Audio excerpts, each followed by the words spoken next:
मुलांनो, अभ्यास करताना हेही टेक्निक वापरून पहा, कारण अजून पुरेसा वेळ आहे. गाळलेल्या जागा, जोड्या जुळवा, व्याख्या, नियम, फॉर्म्युला, आकृत्या, लघुत्तरी प्रश्न, दीर्घोत्तरी प्रश्न, व्याकरणाचे प्रश्न ह्याचे प्रत्येक धड्यानुसार प्रश्नानुरूप प्रश्नसंच तयार करा.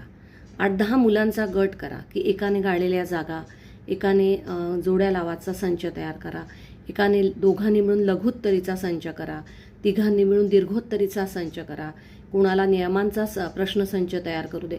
असे बंचेस तयार झाले की ते तुमच्या ग्रुपमध्ये सर्क्युलेट होऊ देत. त्यामुळे काय होतं की स्वतः जो अभ्यास आपण तयार करतो तो अभ्यास हा खात्रीलायक असतो, आपण विश्वास ठेवू शकतो. तुम्हाला जर जमलं तर तुम्ही ग्रुपमध्ये सुद्धा शिकवायला सुरुवात करा.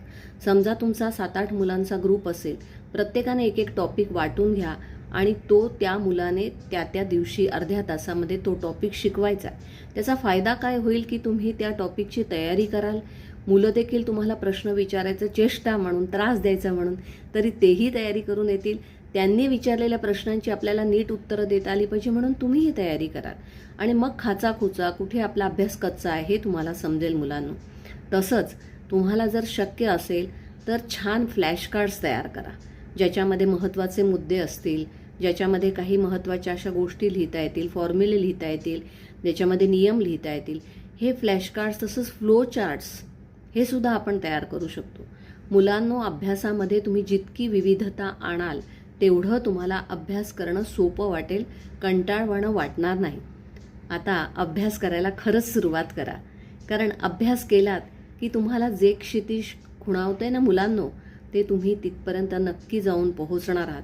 आणि जरा व्हिज्युअलाइज करा की ज्या वेळेला तुमचा रिझल्ट लागेल त्यावेळेला तुम्ही टॉपर असाल, शाळेमध्ये तुम्ही पहिले आलेले असाल, त्यावेळेला सगळेजण तुमच्या भोवती तुम्हाला कॉंग्रॅच्युलेशन्स करण्यासाठी, तुमचा सत्कार करण्यासाठी, तुमचा इंटरव्ह्यू घेण्यासाठी, तुमच्या आईवडिलांचं कौतुक करण्यासाठी जमलेले असतील.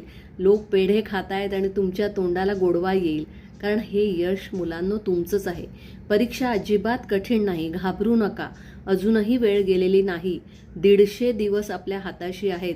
आत्ताच सुरुवात करा मुलांनो, कारण तुमचं यश हे तुम्हालाही सुखावणार आहे, शिक्षकांनाही सुखावणार आहे आणि तुमच्या आईवडिलांनाही सुखावणार आहे. आणि ही 10वीच्या 12वीच्या यशाची आठवण आहे ना, ती अनेक वर्ष उपयोगाला येणार आहे. त्याचं जे सर्टिफिकेट आहे ना, ते आपल्या आयुष्याची पहिलं ज्याला आपण स्टेपस्टोन किंवा पहिली पायरी आहे, जिथून आपण या नव्या जगामध्ये प्रवेश करणार आहोत. मुलांनो, लागा अभ्यासाला. धन्यवाद.